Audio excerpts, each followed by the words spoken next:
Captain Jake Morrison stood in front of the main screen on the bridge of his ship, the Aurora.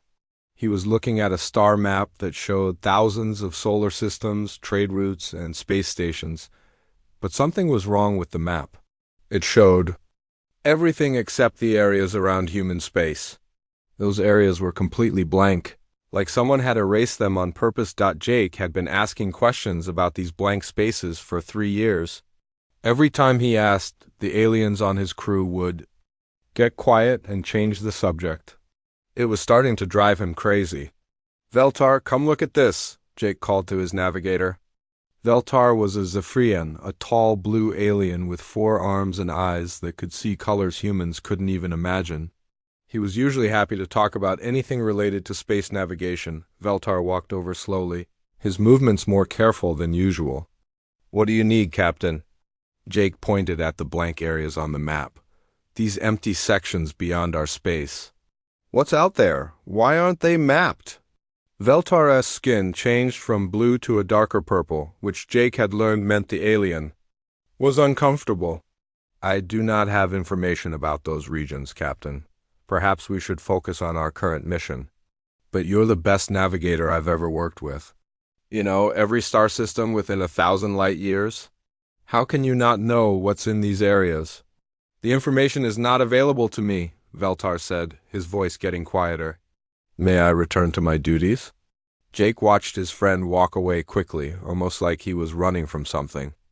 This was the same reaction he got from every alien crew member whenever he asked about the blank spaces. Dr. Lisa Martinez walked onto the bridge carrying a tablet full of data. She was the ship's expert on alien life forms and had been studying the crew's behavior for months. "Captain, I've been recording the biometric data from our alien crew members.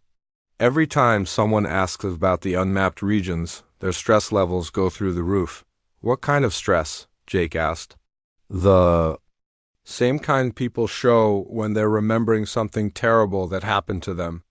Their heart rates increase, their brain activity spikes in the fear centers, and their body temperature drops. It's like they're all afraid of the same thing." Jake looked back at the star map. But afraid of what? Empty space? "Maybe it's not." "Empty," Lisa said quietly. The ship's engineer, Chief Paul Adams, joined them on the bridge. Paul was a big man with rough hands who could fix anything that broke on the ship. He was also one of the smartest people Jake had ever met when it came to technology. "Captain, I've been trying to access the restricted navigation databases," Paul said. "I've never seen security like this before. It's not just classified, it's locked behind encryption that would take our best computers 1,000 years to break. So someone really doesn't want us to know what's out there," Jake said. "It's more than that," Paul continued. "I found traces of data that suggest these blank areas used to be mapped. Someone went to a lot of trouble to erase the information and make sure it stayed erased." Commander Helen Brooks, Jake's second in command, had been listening to the conversation. Helen was smart, tough, and had a way of seeing patterns that others missed. "Captain, I've been thinking about something. Remember when we first met the Galactic Commerce Guild? They assigned us trade routes that seemed inefficient. Long detours that added weeks to our travel time. I remember," Jake said. "We complained about it, but they said those were the standard routes. What if they weren't inefficient? What if they were designed to keep us away from something?" Jake felt a chill run down his spine. "You think they're deliberately routing ships around these blank areas?" "I think someone has been very carefully making sure that humans don't go to certain places in the galaxy," Helen said. "And I think every alien species knows about it except us." The bridge fell silent as the implications of Helen's words sank in. If she was right, then humanity was being kept in the dark about something important. Something that every other species in the galaxy knew about. "Captain," said Lieutenant Amy Jackson, the ship's communications officer. Amy was young but had an amazing ability to pick up on subtle details in conversations. "I've been monitoring alien communications channels. Sometimes I catch fragments of conversations that mention humans." "What kind of fragments?" Jake asked. "Words and phrases that don't make sense. Things like the sleeping ones and the debt that cannot be repaid, and there's something else." A phrase that comes up a lot. Protocol 7. Protocol 7? What's that supposed to mean? I don't know, but whenever it's mentioned, the conversation stops. Like it's some kind of code word that ends discussions. Jake looked around at his human crew members. They were all looking at him with the same expression, confusion mixed with growing concern. Something was happening, something bigger than they had imagined. "Captain," said Navigation Officer Sam Cooper, "I've been analyzing traffic patterns throughout the galaxy. Every major shipping lane, every trade route, every diplomatic corridor, they all follow the same basic pattern. They go around human space, not through it." "What do you mean?" Jake asked. "I mean that if you look at galactic traffic like a river system, human space is like a big rock in the middle of the stream. Everything flows around us. But here's the strange part. The traffic patterns were established before humans supposedly invented faster-than-light travel." Jake felt his stomach drop. That's impossible. How could there be traffic patterns that avoid human space before we even had space travel? "I don't know, Captain, but the data doesn't lie. These patterns are over 200 years old." The bridge was quiet except for the soft humming of the ship's engines. Jake looked at the star map again, at the blank spaces that surrounded human territory like a wall of nothing. He thought about all the questions that never got answered. All the conversations that suddenly stopped when humans entered the room. All the strange looks that aliens gave them when they thought no one was watching. "We need to find out what's really going on," Jake said finally. "I want everyone to start documenting everything. Every strange conversation, every unusual reaction, every piece of data that doesn't make sense. We're going to figure out why. The galactic map stops at human space, even if no one will tell us." "Captain," Helen said carefully, "if we start digging into this, we might not like what we find." Jake looked at his crew, at the people who had trusted him to lead them through the dangers of space. They deserved to know the truth, whatever it was. "Maybe not," he said, "but we're going to find out anyway. Because if every alien in the galaxy knows something about humanity that we don't know about ourselves, then we need to learn what it is." The Aurora continued on its course through the stars, carrying a crew that was starting to realize they might not know as much about their place in the galaxy as they thought they did. Behind them, the blank spaces on the galactic map seemed to grow larger and more mysterious with each passing day. And somewhere in those blank spaces, something was waiting to be discovered. Captain Jake Morrison made a decision that could end his career. He was going to investigate the blank areas on the galactic map, even though Earth Command had specifically ordered him not to. The Aurora was supposed to be on a simple diplomatic mission to the Kepler station, but Jake had other plans. "Set course for Sector 77 Alpha," Jake told Sam Cooper at the navigation station. Sam looked confused. "Captain, that sector isn't on any of our approved flight paths. Command won't like this." "Command doesn't need to know right now," Jake said. "We're going to do a little exploring." Dr. Lisa Martinez was in her lab studying the chemical samples they had collected from various space stations and trading posts. She had been looking for patterns, anything that might give them clues about what was being hidden from humanity. What she found made her hands shake with excitement. She ran to the bridge with her tablet, almost bumping into Chief Paul Adams on the way. "Captain, you need to see this right now." Jake looked at the data on her screen. It showed the chemical breakdown of space debris they had collected near the boundary areas where the maps went blank. "What am I looking at, Lisa?"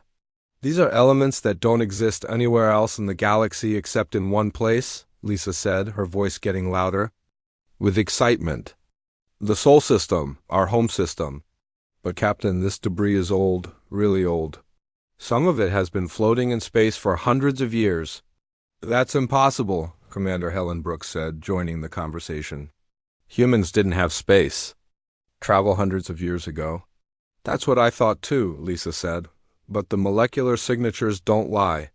This debris contains materials that could only have come from Earth's solar system. And not just any materials, refined metals and synthetic compounds that show signs of advanced manufacturing." Chief Adams had been listening from his position at the engineering station. Captain, I've been working on extending our sensor range. I think I found something that's going to blow your mind. Jake walked over to Paul's station. The big engineer had jury-rigged several systems together to create a sensor array that could see much farther than normal. What did you find? Look at this, Paul said, pointing to his screen. Remember those empty regions on the maps? They're not empty. There are massive structures out there, artificial ones, and they're using technology that's decades ahead of anything we have. The screen showed faint outlines of huge objects floating in what should have been empty space. They were clearly made by intelligent beings, but their design was unlike anything the crew had seen from known alien civilizations. How big are we talking? Jake asked. Some of these structures are the size of small moons, Captain, and there are dozens of them scattered throughout the restricted areas. Amy Jackson called out from her communications station. Captain, I'm picking up encrypted transmissions. They're bouncing between those structures that Chief Adams found. Can you decode them? I'm trying, but the encryption is incredibly advanced. Wait, I'm getting some fragments. Amy's face went pale as she read the partial translations. Captain, they're talking about Protocol 7 again, and something called containment procedures. Helen had been working at a separate terminal, going through historical records that she had downloaded from various alien databases. Captain, I found something disturbing. Every official record of humanity's first contact with alien civilizations has been edited. Multiple times. What do you mean edited? I mean someone has gone back and changed the stories.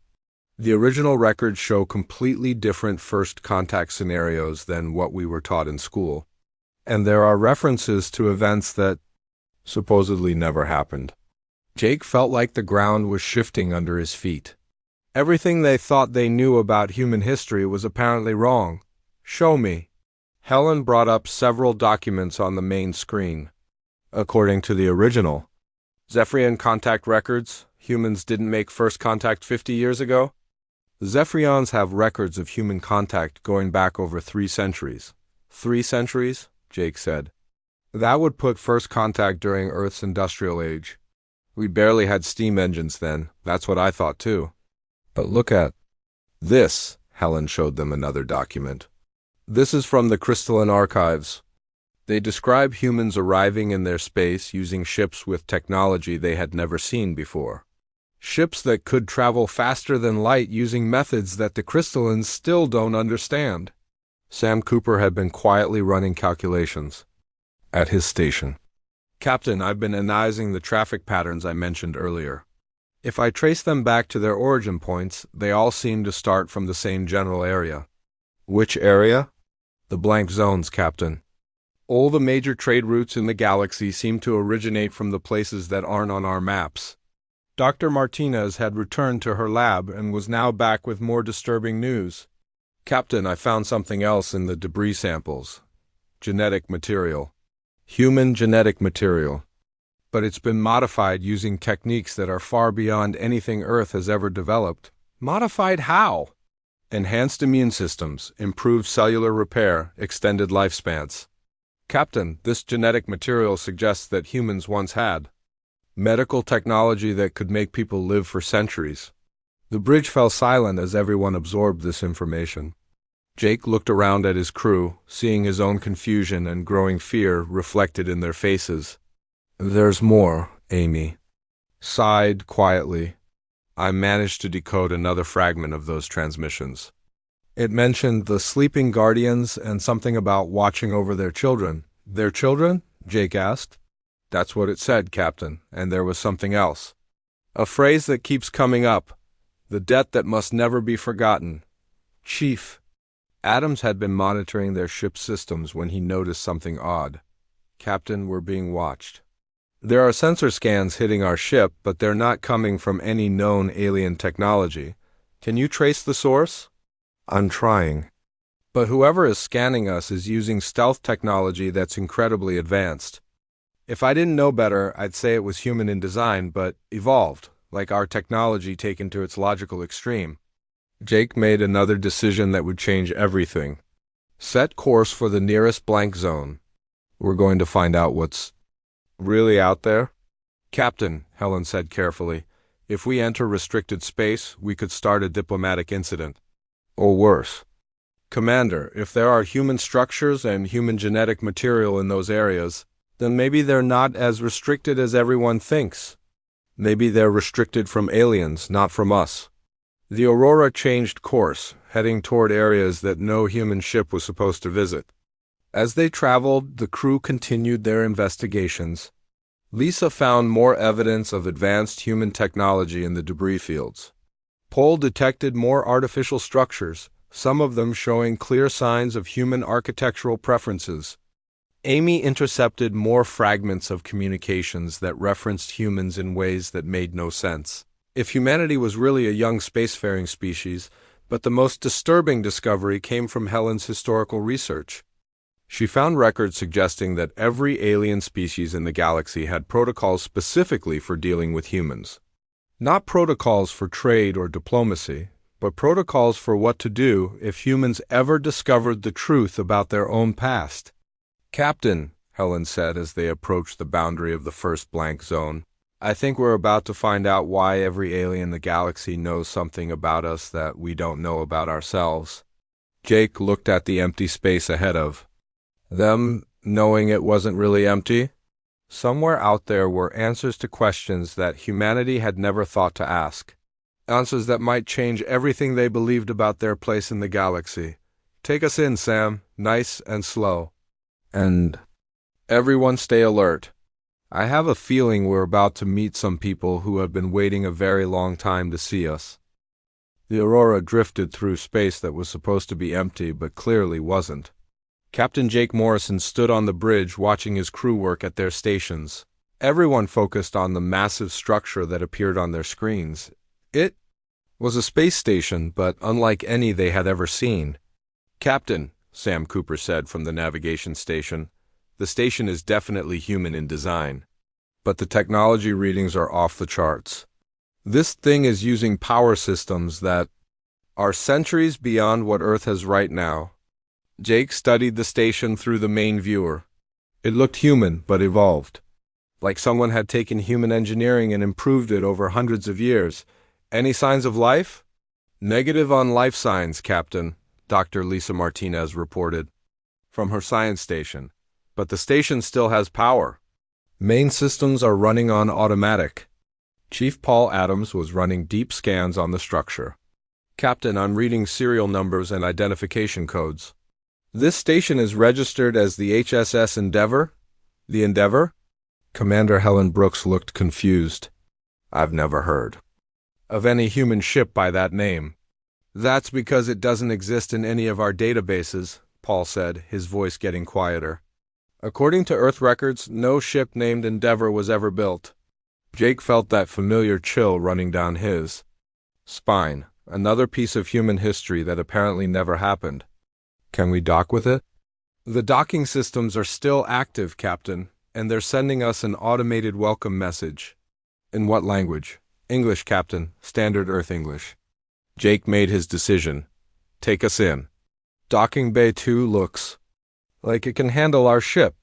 The Aurora connected with the mysterious station without any problems. The docking systems worked perfectly, as if they had been designed specifically for ships like theirs. Jake led a small team through the airlock, including Helen, Lisa, Paul, and Amy Jackson for communications support. The inside of the station was definitely human, but more advanced than anything they had seen. The walls were made of materials that seemed to glow with their own light. The corridors were wider and taller than normal human stations, as if they were built for people who expected to live in them for a very long time. Air is breathable, Lisa reported, checking her scanner. Temperature and pressure are perfect for humans. It's like this place was designed for us. They found the command center after walking through several empty corridors. The center was huge, with control stations that could handle dozens of operators. But what caught their attention was the holographic display in the middle of the room. It was showing a star map, but not like any map they had ever seen. This map shows human colonies, Amy said, studying the display, hundreds of them, scattered across half the galaxy. But most of these systems are listed as uninhabited in current galactic records, Helen pointed out. Paul had found a working computer terminal and was trying to access the station's records. Captain, I'm getting into the main database. The station's name is confirmed as HS Endeavour, and it was built in the year 2387. That's impossible, Jake said. It's only 2423 now. This station would be less than 40 years old, but the technology is centuries ahead of ours. Captain, Lisa called from another section of the command center. I found something, personal logs, from the station commander. She activated a holographic projector, and suddenly a woman appeared in front of them. She was tall, confident, and wore a uniform that was clearly human but more advanced than anything Earth's military used. The woman's name tag read Captain Maria Santos. If you're watching this, the hologram said, then you found one of the hidden stations. My name is Captain Maria Santos, commander of the HSS Endeavour. The date is October 15th, 2389, and I'm recording this message because I fear it may be the last transmission from our civilization. Jake and his crew stood frozen, watching a woman who shouldn't exist according to any human records. For those who find this message, Captain Santos continued, you need to know the truth about human history. We didn't discover faster than light. Travel 50 years ago? We've had it for over 3 centuries. Humanity didn't make first contact with aliens in recent years. We've been part of galactic civilization since before your great-great-grandparents were born. The hologram paused and Captain Santos looked directly at them, as if she could see through time to the people who would eventually find her message. Humanity once controlled an empire that spanned hundreds of star systems. We had technology that could move planets and reshape stars. We were the peacekeepers of the galaxy, the ones other species called when they needed help. But power corrupts and we became the very thing we originally fought against. Lisa was recording everything, her hands shaking as she operated her equipment. Captain, this changes everything we know about human history. There's more, the hologram continued. Something happened that we call the fracture, a civil war, that tore our civilization apart. But it wasn't just a war between humans. It was a war between humans and the future itself. We had to make a choice between power and wisdom, between ruling the galaxy and saving it from ourselves.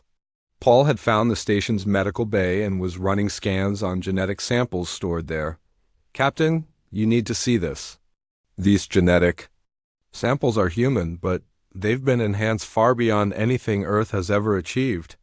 Enhanced immune systems, extended lifespans, improved mental capacity. We weren't just advanced technologically, Captain Santos' message continued. We had conquered death itself. Many of us lived for centuries, accumulating knowledge and power that no single person should have. We became like gods, and like gods, we forgot what it meant to be human. Amy had found the station's communication logs and was reading through years of transmissions. Captain, these logs show communications with alien governments going back hundreds of years. Treaties, trade agreements, military alliances, all involving human colonies that don't exist in current records. The fracture changed everything, the hologram said.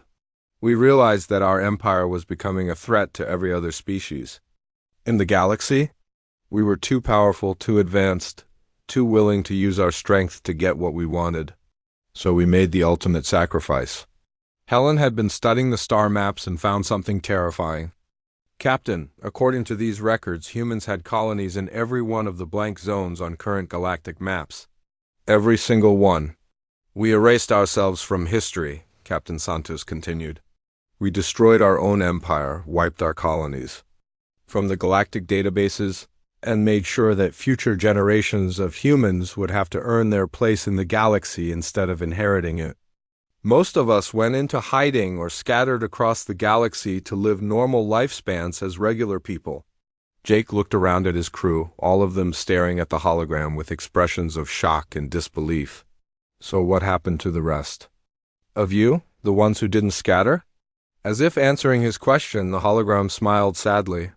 Some of us remained behind to watch over our descendants. to make sure that humanity never again reached the heights of power that led to the fracture. We became the guardians of our own species, protecting the galaxy from what we might become. The message began to fade as the holographic projector's power ran low. If you're hearing this, then you're asking the right questions. But be careful what you wish for. The truth about human history is not a burden that anyone should carry lightly. The power of our ancestors is still out there, waiting. And there are those among us who remember what we used to be. The hologram disappeared, leaving Jake and his crew standing in silence in a command center that belonged to a civilization that officially never existed. Around them, the evidence of humanity's hidden past hummed quietly in the walls and floors of a station that shouldn't be there. "Captain," Paul said quietly, "what do we do now?"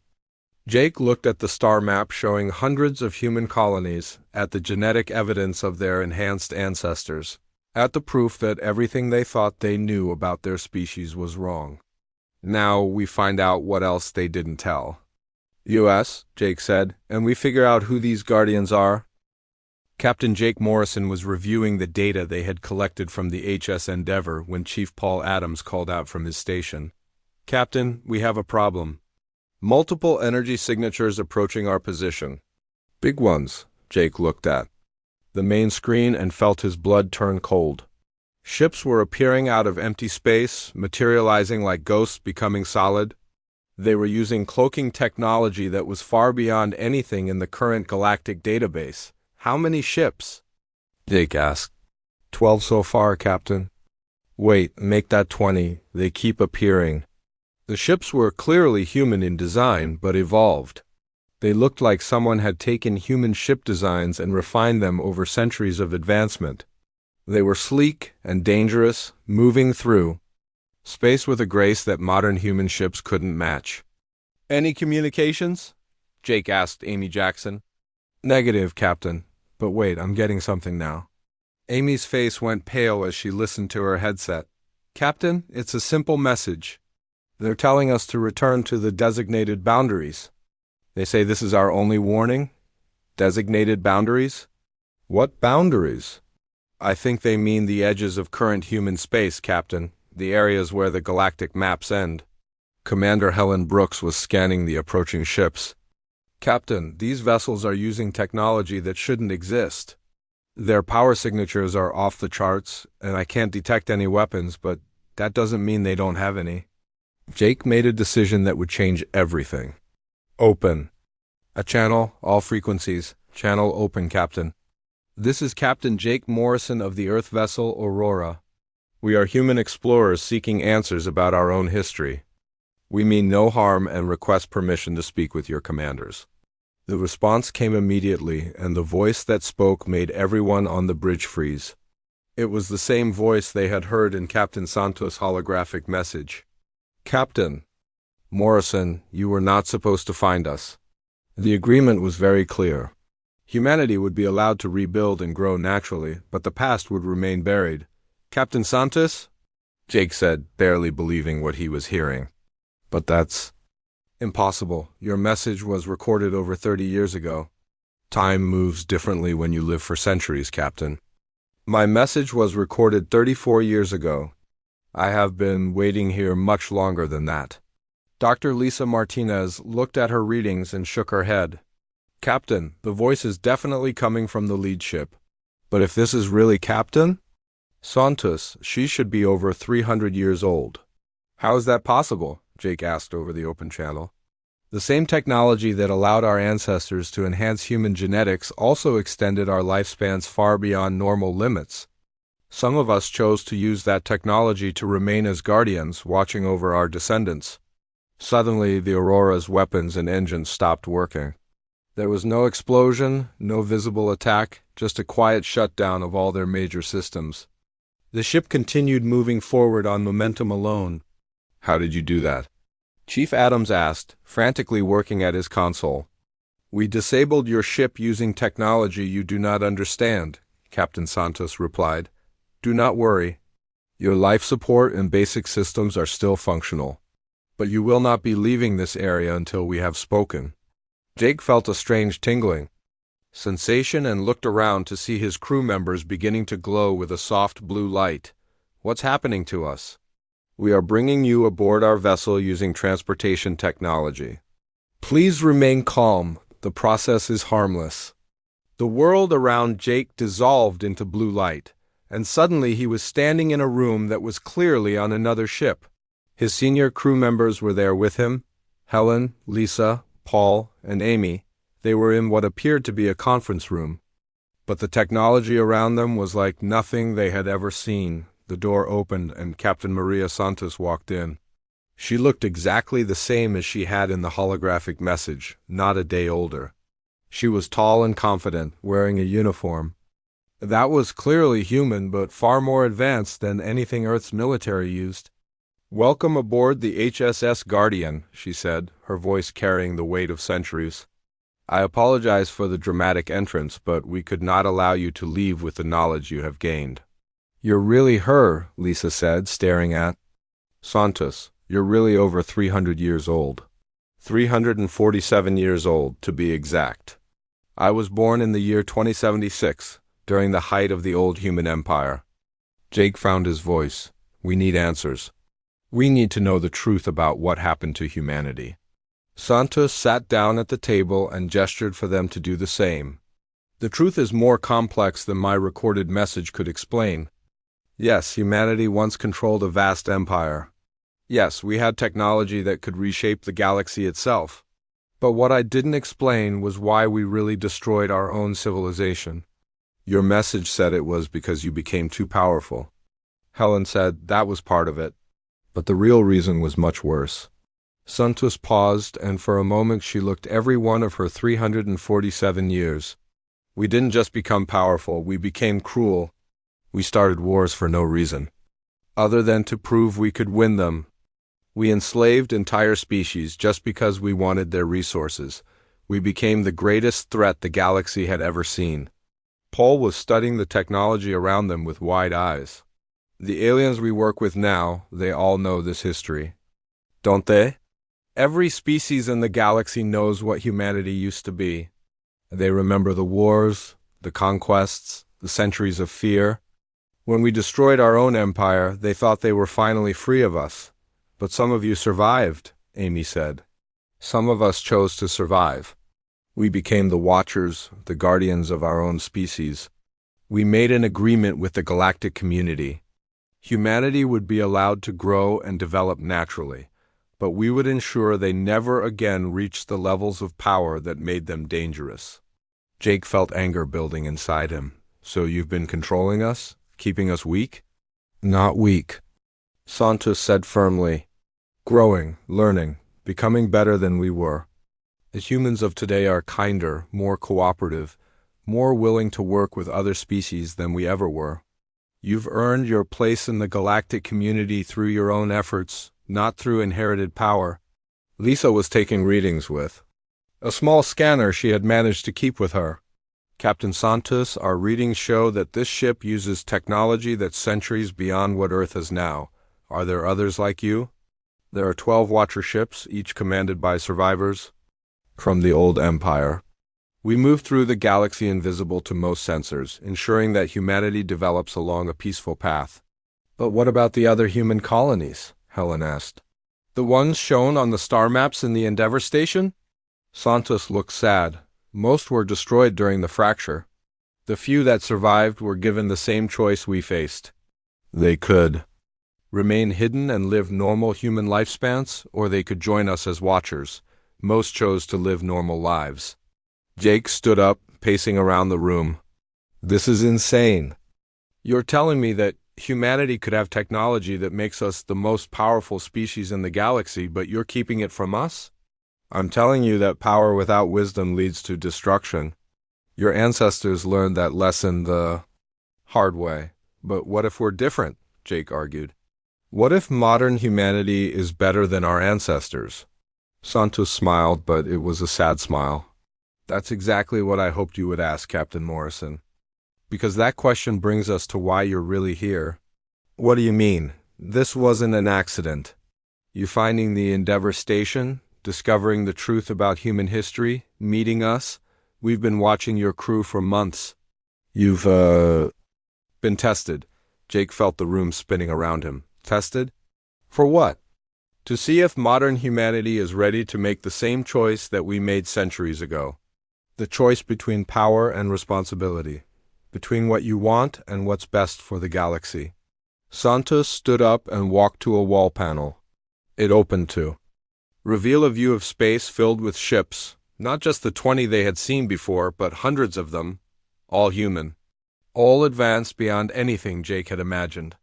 Captain Morrison, I'm about to offer you and your species something that could change the course of galactic history. But first, you need to understand exactly what you would be choosing. Jake looked at his crew, then back at Santos. What kind of choice? The choice to reclaim your birthright as the galaxy's most advanced species. Or the choice to remain as you are, earning your place through your own efforts. The same choice we faced centuries ago, and the same choice that will determine the future of every species in the galaxy. The room fell silent as the weight of Santos' words settled over them. Outside the window, hundreds of ships waited in the darkness, carrying technology and power beyond imagination.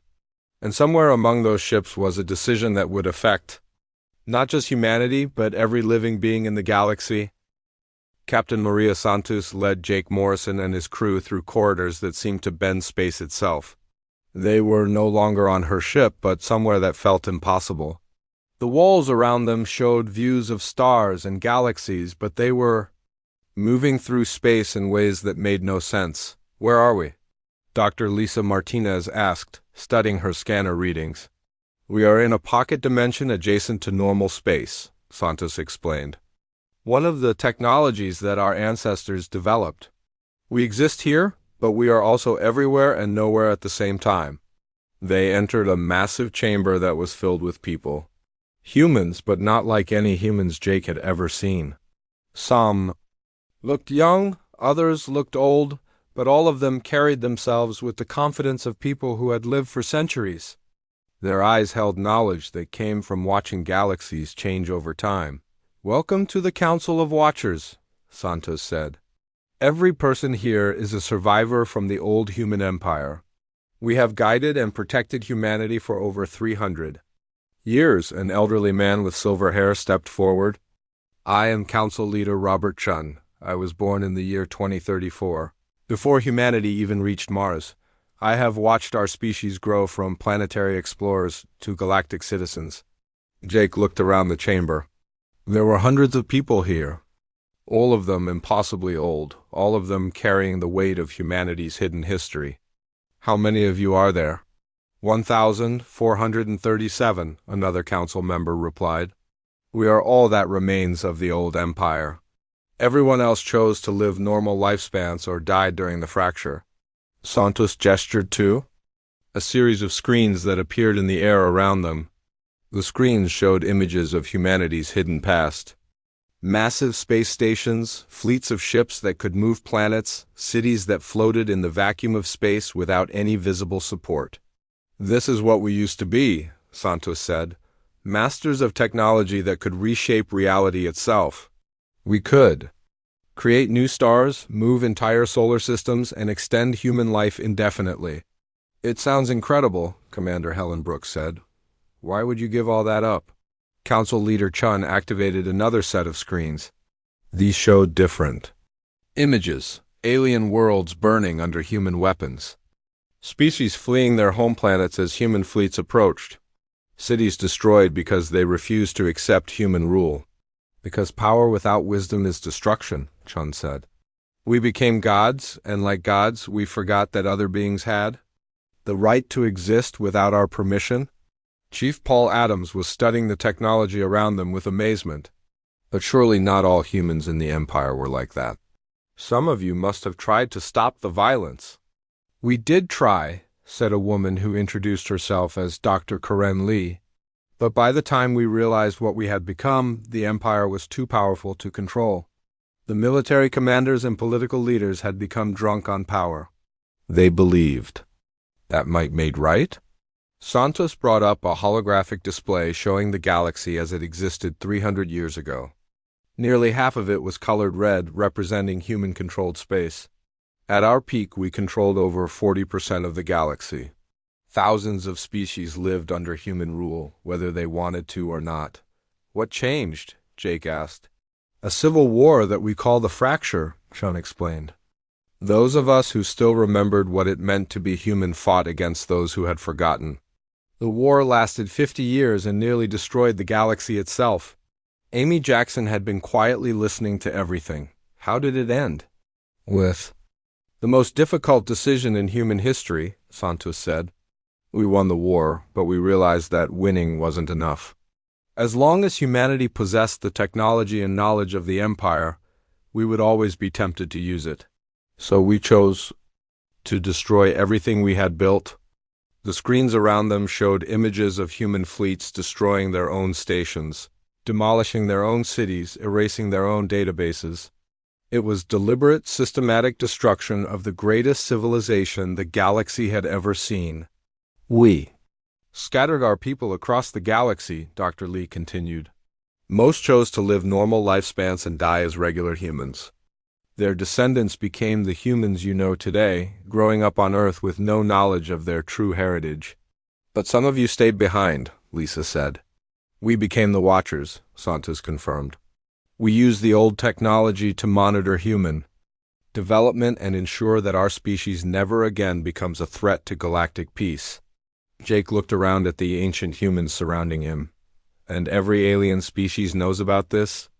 They all remember the Empire, Chun said. The blank spaces on galactic maps, the trade routes that avoid human space, the way aliens act around modern humans, it's all because they remember what we used to be. They fear us even now. But they also respect the sacrifice we made, Santos added. When we destroyed our own empire to save the galaxy, we earned something that no amount of power could give us. We earned forgiveness. Helen was studying the displays showing current human space. So modern humanity has been growing up. Under your protection? Under our guidance? Dr. Lee corrected. We don't control human development. We simply ensure that certain discoveries are made at the right time, that certain conflicts are resolved peacefully, that humanity learns to cooperate rather than dominate. Jake felt overwhelmed by everything he was learning. Why are you telling? Use this now? Santos smiled, and for the first time since meeting her, she looked genuinely happy. Because your generation of humans has passed the test. For 300 years, we have watched and waited to see if humanity could grow beyond its violent past. You have. What test? The test of power, Chin explained. When humans make contact with alien species now, you seek to understand them, not conquer them.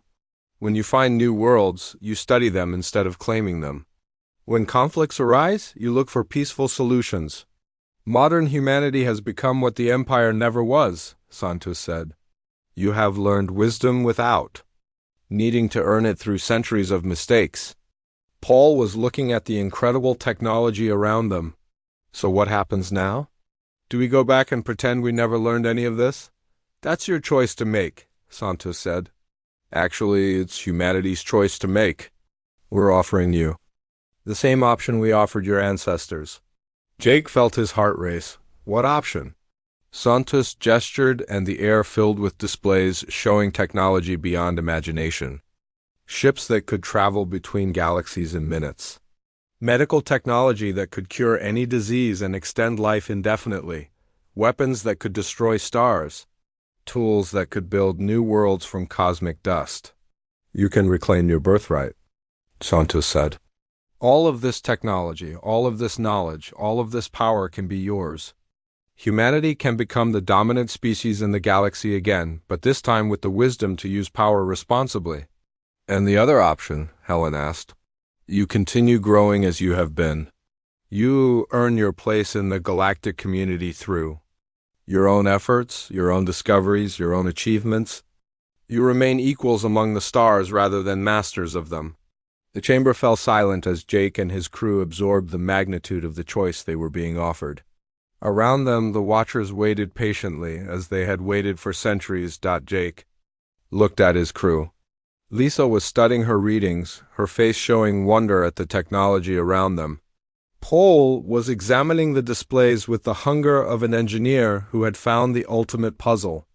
Amy was listening to communication frequencies that carried messages across dimensions.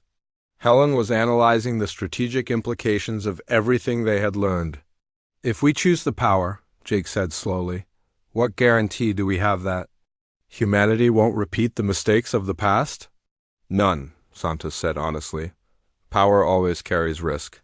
But you've proven that modern humanity is different from the Empire. The question is whether you trust yourselves to remain different. Jake thought about everything they had discovered.